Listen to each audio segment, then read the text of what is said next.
Ya, jadi sekali lagi ini kita akan membahas mengenai Allah Tritunggal, teologi Trinitas. Pokok bahasannya itu dari dasar Alkitabiah, perkembangan dogmanya, kemudian misterinya, salah satunya dari Katekismus Gereja Katolik bagaimana dijelaskan. Ajaran Trinitas itu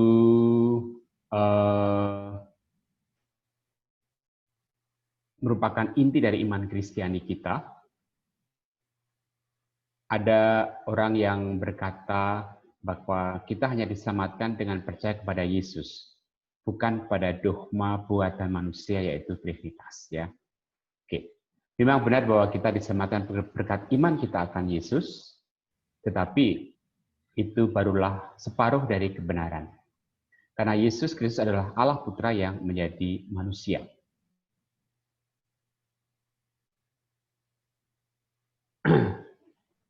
Kata Trinitas sendiri memang tidak ada dalam Alkitab, tetapi para bapa gereja itu mula-mula merumuskannya dengan dasar Alkitabiah. Istilah pertama kali digunakan oleh Theophilus dari Antioquia di Gereja Timur dalam bahasa Yunani Triados, dan kemudian oleh Tertullianus dari Gereja Barat dengan istilah Latin Trinitas.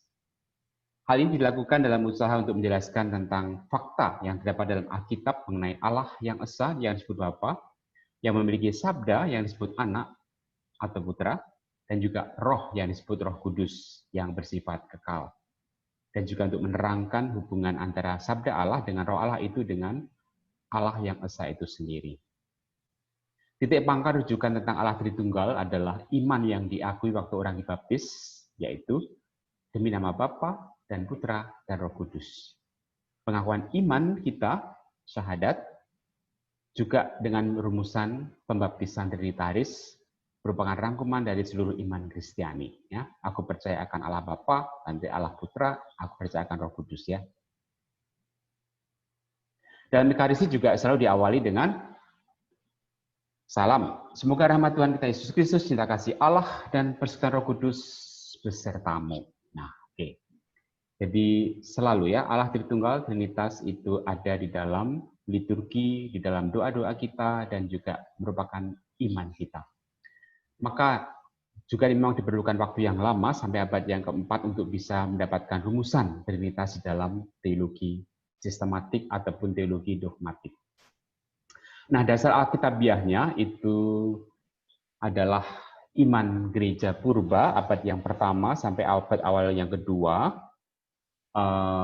Ketika gereja menghayati dan mengungkapkan imannya dalam konteks Yahudi dahulu, ya abad yang pertama, dan kemudian berpindah ke lingkungan Helenis abad yang kedua. Jadi di dalam sejarah gereja itu abad pertama itu konteksnya Yahudi, kemudian ketika kemudian berkembang ke daerah-daerah sekitar itu lalu budaya Yunani masuk ya, karena lingkungan Helenis. Kebudayaan Helenisme itu adalah kebudayaan dari Yunani yang menguasai Eropa pada waktu itu, ya, sehingga konteksnya lalu berpindah dari Yahudi ke Helenis. Jejak dini dari ajaran Trinitas dapat ditemukan dalam karya penulis Kristiani pada akhir abad yang kedua maupun abad yang ketiga, misalnya Irenaeus, Tertullianus, Origenes, ya. Nah, di dalam Perjanjian Lama itu Allah digambarkan sangat istimewa, ya, berbeda dengan Allah-Allah lain yang tidak bisa memberikan hidup. Allah ingin agar manusia mencintai Dia, menjalin hubungan dengan Allah sendiri, dan Allah itu selalu mewarnai hidup manusia. Allah dikatakan setia dan berdaulat, selalu memberikan kehendak-Nya. Allah itu membebaskan dan memihak kaum yang lemah. Allah itu mencintai bagaikan induk, ya, induk ayam, gitu ya, ataupun seperti gembala, ataupun seperti ibu. Nah, juga Allah menghargai manusia. Allah itu Bapa dan Raja, demikian Mazmur mengatakan. Allah memberkati menjaga hidup kita. Allah itu transenden, tapi juga sekaligus imanen, dekat, hadir, menyembuhkan, membebaskan. Nama Allah adalah Yahweh dalam Perjanjian Lama, ya, disingkat itu ya, Yahweh itu bahasa Ibrani, yang artinya hadir di tengah-tengah umat. Ya. Kemuliaan Yahweh di dalam ciptaan tampak juga di dalam sejarah pembebasan bangsa Israel, juga di dalam keindahan kenisah.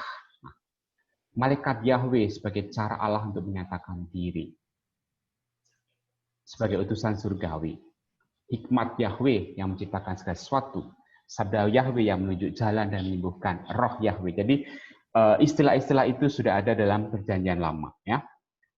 Nah, di dalam iman gereja perdana, gereja purba, gereja perdana itu ajaran Trinitas tidak berasal dari sumber bukan Kristiani, ya.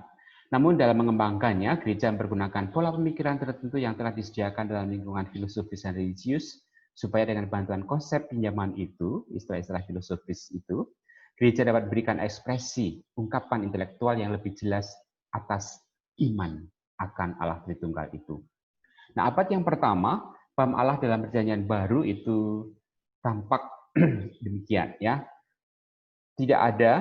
Memang tidak ada secara eksplisit dikatakan Allah Trinitas, Allah Tritunggal dalam Perjanjian Baru, karena memang Perjanjian Baru tidak bermaksud untuk menyampaikan ajaran tertentu, melainkan memaklumkan kerajaan Allah yang dibawa oleh Yesus Kristus. Namun akar-akar ajaran Trinitas tentu saja kita temukan dalam Perjanjian Baru juga, ya. Dalam Perjanjian Baru Allah disebut Esa, kepercayaan monoteis, ya, Allah yang satu, yang tunggal. Kepercayaan ketat agama Yahudi berlawanan dengan politeisme bangsa-bangsa sekitar waktu itu yang tidak mengenal Yahweh. Monoteisme dianut orang Kristiani dan juga orang Yahudi meskipun pahamnya berbeda. Selain percaya akan Allah, Yahweh, Allah Abraham, Allah Iska, Allah Yakub, ya, orang Kristen juga percaya akan Yesus Kristus. Perkembangan iman akan Yesus, Sang Kristus, Sang Mesias, diandikan oleh iman akan Allah Tritunggal.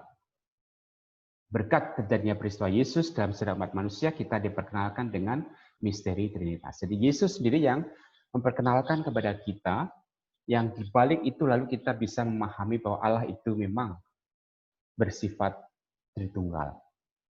Pendorong utama bagi iman Paskah setelah Paskah, iman kita setelah Paskah akan Yesus Kristus, percaya akan kebangkitannya berkat penampakan-penampakan, dan itu berakar dari pewartaan Yesus sebelum kebangkitan.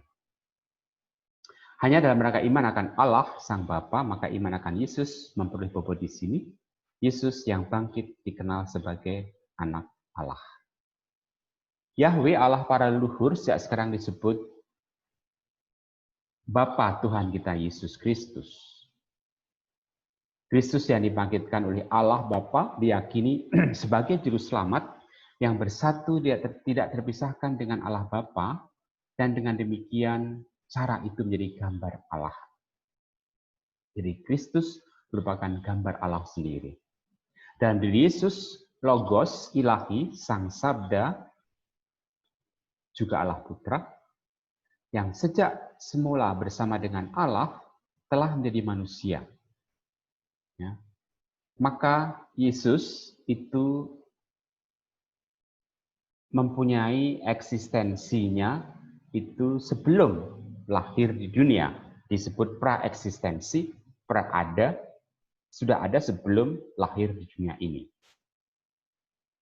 Di dalam Injil Yohanes itu diungkapkan iman bahwa di dalam manusia Yesus kita bertemu dengan Allah sendiri. Barang siapa melihat aku, melihat Bapa, ya. Bukan hanya makhluk surgawi. Maka kedatangan Yesus dengan wafat dan kebangkitannya itu mempunyai arti bagi seluruh dunia. Pemahaman akan Kristus ditentukan juga oleh Roh Kudus sebagai nilai pengalaman lain di samping Allah Bapa. Paulus sendiri mengatakan, Kristus yang mulia dan roh yang berkaya dalam jemaat bertindih tepat, artinya menyatu, meskipun tidak seluruhnya sama. Roh hanya dapat didekati melalui Kristus, dan Kristus hanya dapat didekati melalui roh. Maka Roh Kudus tidak dapat disamakan dengan Allah Bapa ataupun Allah Putra.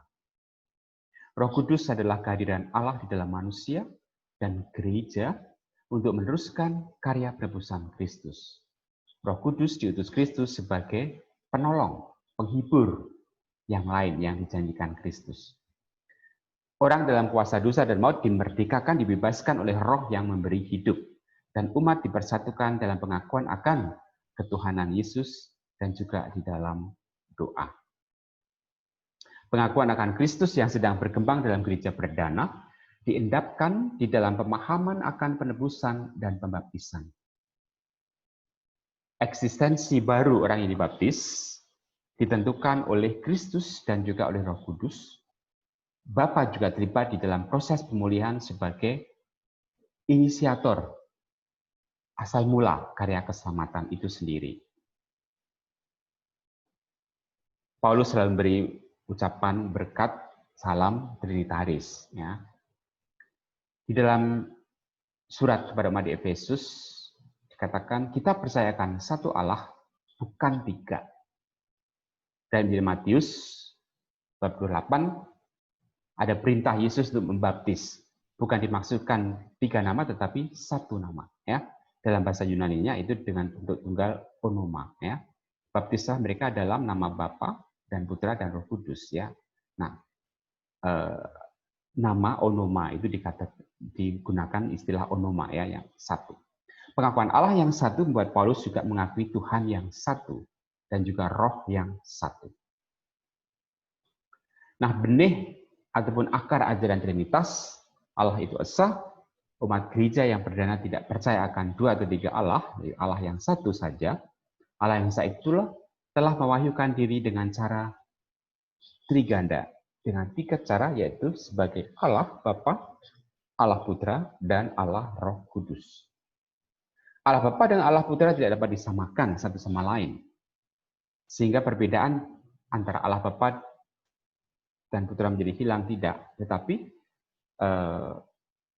tetap berbeda ya.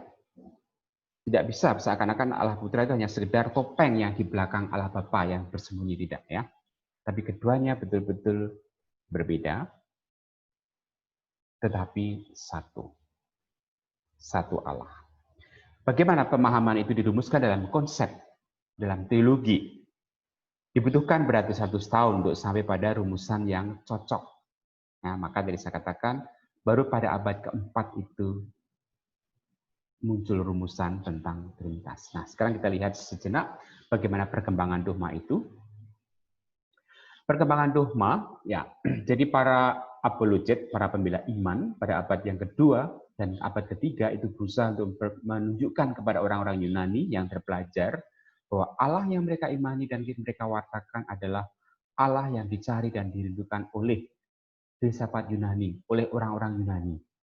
Titik tolaknya adalah iman monoteistik, iman akan Allah yang satu, satu Allah.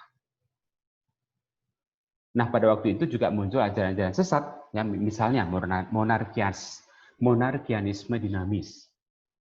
Yesus dilihat sebagai manusia biasa, Allah melengkapi Yesus dengan kekuatan, ya, dinamis, kekuatan dari bahasa Yunani, kekuatan yang istimewa diberikan oleh Allah kepada Yesus. Itu monarkianisme dinamis. Ajaran sesat yang lain itu disebut monarkianisme modalis, yaitu ketika Yesus dilihat sebagai cara Allah untuk menyatakan diri, Allah Bapa, Putra, dan Roh Kudus adalah cara penampakan, ya, dalam bahasa Yunaninya prosopon, yang artinya topeng, yang berbeda dari Allah yang sama. Jadi Bapa, Putra, dan Roh Kudus itu sekedar topeng-topeng saja, gitu ya. Jadi satu Allah, tapi topengnya tiga, gitu ya. Topeng Bapa, topeng Putra, topeng Roh Kudus. Itu monarkianisme modalis.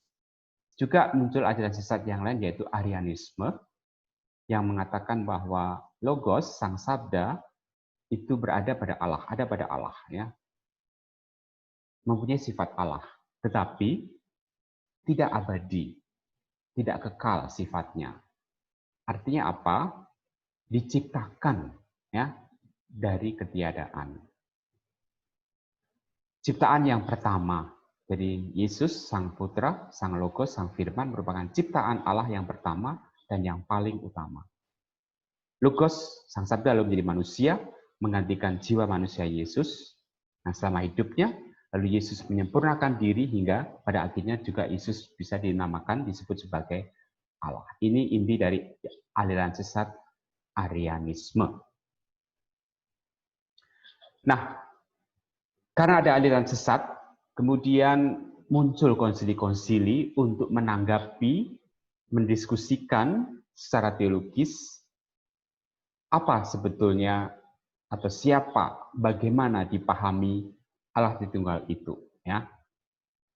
Sehingga dalam konsili-konsili itu lalu nanti ajaran-ajaran yang sesat akan dikecam,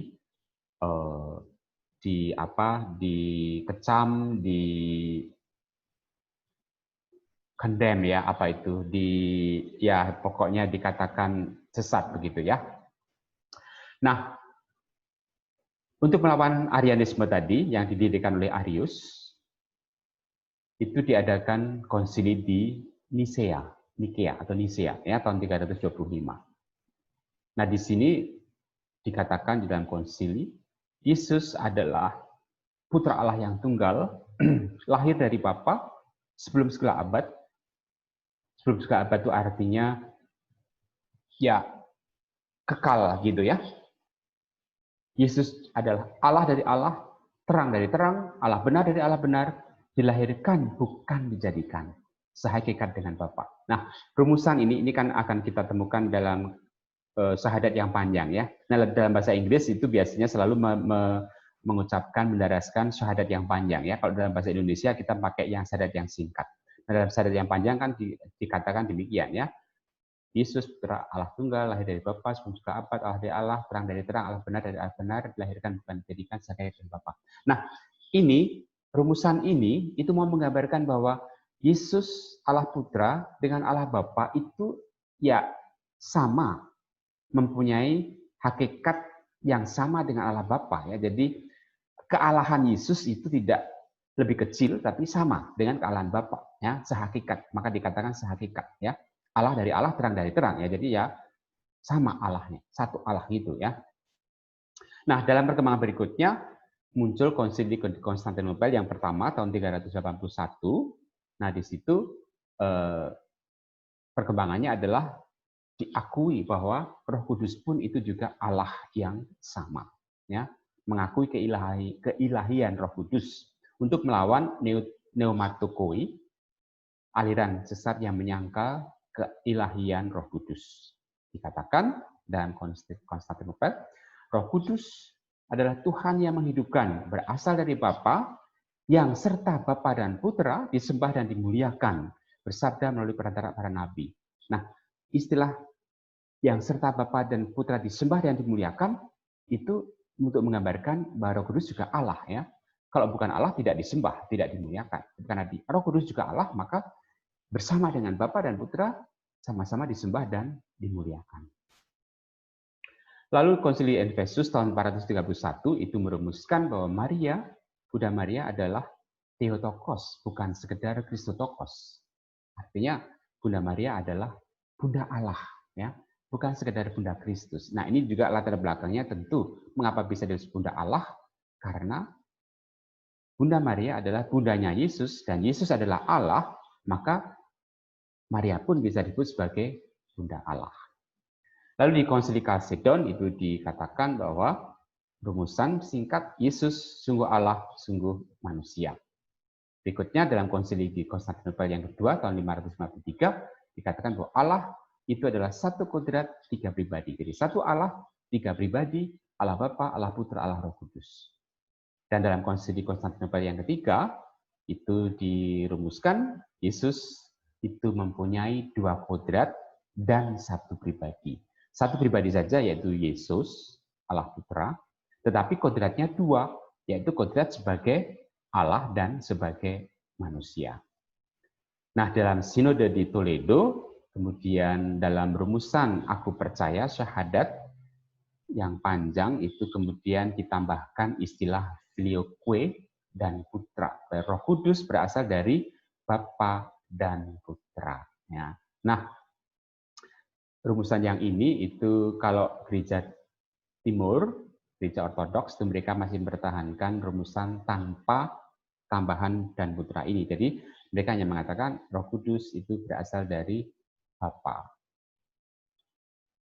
Itu perbedaan dengan gereja Katolik dengan gereja kita. Gereja Katolik adalah gereja Latin, gereja Barat. Ya, oke. Nah, sekarang kita akan mencoba memahami Allah Trinitas, Allah Tritunggal itu. Misteri Allah Tritunggal yang Maha Kudus merupakan rahasia sentral iman, ya pusat iman dan kehidupan Kristiani. Hanya Allah yang dapat memberitahukan misteri itu kepada kita dengan mewahyukan diri sebagai Allah Bapa, Allah Putra, dan Allah Roh Kudus. Inkarnasi Allah yang menjadi manusia, Putra Allah mewahyukan bahwa Allah adalah Bapa yang abadi dan bahwa Putra itu sehakikat dengan Allah Bapa, artinya bahwa di dalam Dia dan bersama Dia adalah Allah yang esa. Ya. Jadi Allah Putra dengan Allah Bapa itu Allah yang esa. Pengutusan Roh Kudus oleh Bapa atas nama Putra dan oleh Putra dari Bapa. Ya, dari Roh Kudus itu kan diutus oleh Bapa atas nama Putra atau diutus oleh Putra dari Bapa, dari Allah Bapa, mewahyukan kepada kita bahwa Allah Roh Kudus itu bersama dengan Bapa dan Putra adalah Allah yang esa dan sama. Allah Roh Kudus disembah dan dimuliakan bersama dengan Allah Bapa dan Allah Putra. Roh Kudus berasal dari Bapa sebagai sumber pertama, asal pertama, dan karena Ia tanpa jarak waktu memberikan daya, ya, yang juga menjadi asal kepada Putra, maka Roh berasal dari Bapa bersama dengan Putra. Itu penjelasan dari Santo Agustinus. Ya, jadi Roh Kudus itu berasal dari Bapa dan juga dari Putra. Karena Putra juga merupakan daya juga yang menjadi asal dari Roh Kudus, gitu ya. Oke.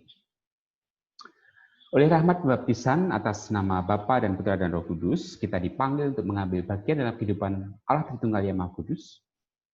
Sekarang di dunia ini, sekarang ini juga, dalam kegelapan iman dan sudah kematian nanti dalam cahaya abadi. Jadi dengan baptis kita ambil bagian dalam hidup Allah sendiri, Allah Tritunggal. Di dunia ini masih mencari-cari dalam kegelapan iman, tapi nanti setelah kematian kita berada dalam cahaya abadi, artinya semua menjadi terang benderang. Nah, iman Katolik itu berarti bahwa kita menghormati Allah yang esa, Allah yang satu, yang tunggal, tapi juga sekaligus Tritunggal di dalam keesaan itu. Dengan tidak mencampur adukkan pribadi-pribadi, Bapa, Putra, dan Roh Kudus, tidak campur aduk, bisa dibedakan, dan juga tidak memisahkan substansinya. Ya, artinya substansinya ya Allah satu. Karena pribadi Bapa itu kas, pribadi Putra juga kas, pribadi Roh Kudus juga kas. Tetapi Bapa, Putra, dan Roh Kudus memiliki kealahan yang esa, yang satu. Kemuliaan yang sama, keagungan abadi yang sama. Bapa, Putra, dan Roh Kudus tidak terpisahkan di dalam keberadaan mereka. Pribadi-pribadi ilahi itu juga tidak terpisahkan dalam apa yang mereka lakukan. Jadi dalam tindakan, dalam keberadaan selalu bersama-sama, tidak terpisahkan antara Allah Bapa, Allah Putra, dan Allah Roh Kudus. Namun dalam karya ilahi yang bersama itu, tiga pribadi Tritunggal itu menampilkan kekasannya, kekhususannya, terutama di dalam pengutusan ilahi, inkarnasi Allah Putra, dan juga pemberian Roh Kudus. Tampak di situ memang kekhasan, kekhususan dari masing-masing pribadi, Allah Bapa, Allah Putra, dan Allah Roh Kudus. Nah, dalam katekismus itu dijelaskan demikian. Ya. Ini gambar ini sangat bagus ya, menggambarkan Allah Bapa, Allah Putra, dan Roh Kudus. Ya, Allah Bapa adalah Allah, Allah Putra juga Allah Roh Kudus juga Allah. Ya, tetapi Allah Bapa bukan Allah Putra, Allah Bapa bukan Allah Roh Kudus, Allah Putra bukan Allah Roh Kudus ya. Jadi berbeda tetapi sama-sama Allah, satu Allah. Nah, di dalam katekismus disebutkan demikian ya. Tritunggal adalah satu. Kita tidak mengakui tiga Allah, tetapi satu Allah dalam tiga pribadi. Tritunggal yang sehakikat. Hakikatnya satu. Pribadi-pribadi ilahi tidak membagi-bagi kealahannya yang satu di antara mereka, Tidak menjadi lalu sepertiga Allah, sepertiga Allah, sepertiga Allah, tidak. Tetapi masing-masing dari mereka adalah Allah yang sepenuhnya dan seluruhnya. Bapa adalah yang sama seperti Putra, Putra yang sama seperti Bapa, Bapa dan Putra adalah yang sama seperti Roh Kudus, yaitu satu Allah menurut kodratnya. Ya, jadi kodrat Allah itu tidak terpecah-pecah, tapi satu kodrat Allah. Tiap-tiap dari ketiga pribadi itu, ya, masing-masing dari ketiga pribadi itu merupakan kenyataan, yaitu substansi, hakikat, atau kodrat ilahi. Ketiga pribadi ilahi berbeda secara real satu dengan yang lain. Allah yang satu bukanlah seakan-akan sendirian. Bapa dan Putra dan Roh Kudus bukanlah hanya nama-nama yang menyatakan cara berada yang berbeda dari hakikat ilahi, karena mereka, Bapa, Putra, dan Roh Kudus secara real berbeda satu dengan yang lain. Bapa tidak sama dengan Putra, Putra tidak sama dengan Bapa, Roh Kudus tidak sama dengan Bapa dan Putra. Masing-masing berbeda satu dengan yang lain oleh hubungan asalnya. Adalah Bapa yang melahirkan dan Putra yang dilahirkan dan Roh Kudus yang dihembuskan. Jadi kesatuan ilahi ini bersifat Tritunggal. Ketiga pribadi ilahi berhubungan satu dengan yang lain, karena perbedaan real antar pribadi itu tidak membagi kesatuan ilahi. Maka perbedaan itu hanya terdapat dalam hubungan timbal balik dengan nama-nama pribadi itu yang menyatakan satu hubungan, maka Bapa dihubungkan dengan Putra, Putra dihubungkan dengan Bapa, dan Roh Kudus dihubungkan dengan Bapa dan Putra. Walaupun mereka dinamakan tiga pribadi seturut hubungan mereka, namun mereka adalah satu hakikat, satu substansi. Demikianlah iman kita menyatakan.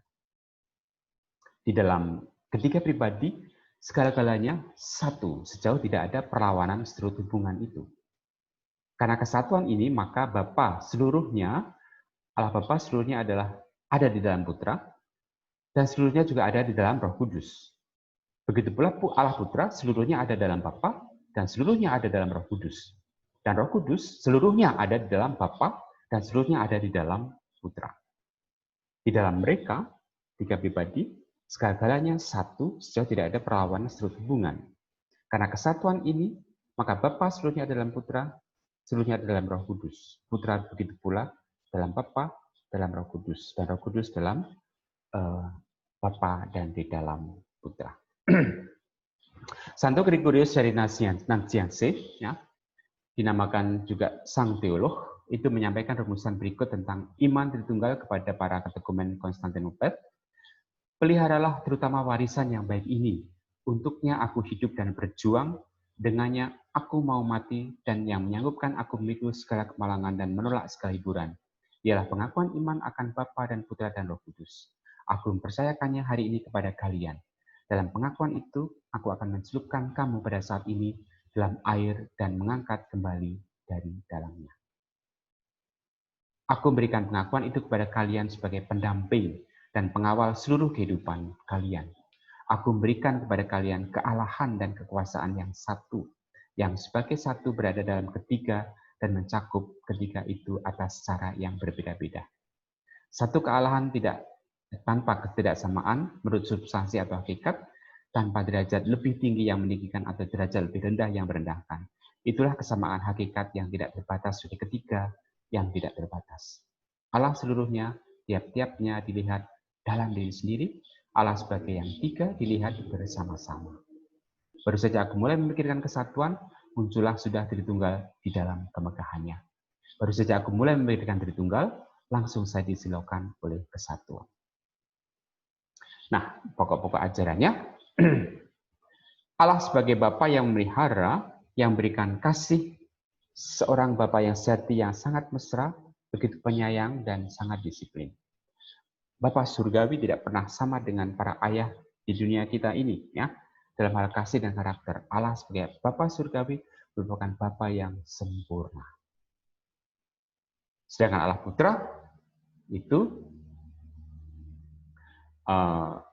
menjadi teladan dengan ia merendahkan dirinya dalam rupa manusia dan mengenakan nama Yesus yang adalah Kristus, taat pada semua hukum yang telah ia tetapkan, mati di kayu salib, dikuburkan, lalu bangkit pada hari yang ketiga, dan naik ke surga, dan dari sana ia akan datang untuk menghakimi orang yang hidup dan yang mati.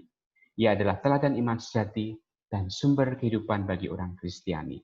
Allah telah menunjukkan kasih-Nya terbesar dengan mengutus anaknya agar manusia, kita semua dapat selamat dan diterima sebagai anak-anak Allah. Dan Allah Roh Kudus adalah Allah sebagai pembimbing, pendamping, penolong, penyerta, penghibur kita yang tidak kelihatan, namun berada dalam hati setiap orang yang mengaku bahwa Yesus Kristus adalah Tuhan dan hidup di dalamnya. Roh Kudus bukanlah tenaga aktif, tapi Roh Kudus juga bukan kebijaksanaan ataupun pikirannya tertinggi dari seluruh alam jagat kosmik. Roh Kudus bukan sekedar kuasa atau kekuatan, tetapi Roh Kudus adalah Allah sendiri, sebab Allah itu roh. Dalam analogi yang sederhana, api dapat digunakan sebagai penjelasan. Ya, api terbagi menjadi 3 komponen, yaitu panas, cahaya, ada gelombang cahayanya, dan juga daya bakarnya. Ya. Jadi kalau api itu satu, namun api bisa kita temui dalam 3 wujud. Sebagai panas, ya, ketika masak itu ada panas.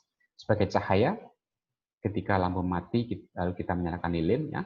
Dan dalam wujud pembakar, waktu kita membakar kertas itu wujud pembakar. Nah, hal ini identik dengan keberadaan Allah karena kita dapat berjumpa dengan Allah dalam 3 pribadi, sebagai Allah Bapa waktu kita bertobat menyelesaikan dosa-dosa, atau sebagai Yesus waktu kita mohon sesuatu, atau sebagai Roh Kudus ya waktu kita meminta kekuatan. Nah, kesimpulan kita ya, Allah Tritunggal, Trinitas merupakan misteri. Tetap misteri ya, kita tidak bisa memahami sepenuhnya. Kita hanya bisa mendekati melalui simbol dan bahasa yang terbatas. Yang lebih penting adalah bagaimana kita menghayati kehadirannya yang mencintai kita dan sekaligus menyelamatkan kita. Nah, untuk yang Allah sebagai misteri ini ada satu kisah Agustinus yang sangat terkenal. Ketika dia berjalan di pantai, dia menemui seorang anak kecil membuat lubang, memasukkan laut ke dalam lubang kecil itu. Ya, maka Agustinus heran dan bertanya, apa yang kamu lakukan? Oh, Bapak, saya sedang memasukkan air laut ini ke lubang yang saya buat ini. Lalu Agustinus tertawa. Wah, tidak mungkin, nak, karena laut kan begitu luas, sedangkan lubang yang kamu buat kan begitu kecil, kan tidak mungkin seluruh air laut dimasukkan dalam lubang yang kamu buat itu. Lalu tiba-tiba anak itu pun kemudian berubah menjadi malaikat yang mengatakan, sama seperti kamu, tidak mungkin kamu bisa memahami sepenuhnya Allah Tritunggal. Karena Allah Tritunggal itu misteri yang sangat besar, sedangkan otak kamu sangat kecil. Tidak mungkin bisa memahami Allah Tritunggal yang begitu maha segalanya. Nah, lalu malaikat hilang, Agustinus baru sadar, oh ya betul ya, otak saya itu hanya kecil, tidak mungkin saya bisa memahami seluruh misteri Allah Tritunggal itu. Baik, begitu penjelasan tentang Allah Tritunggal. Semoga bisa memberi pencerahan. Terima kasih.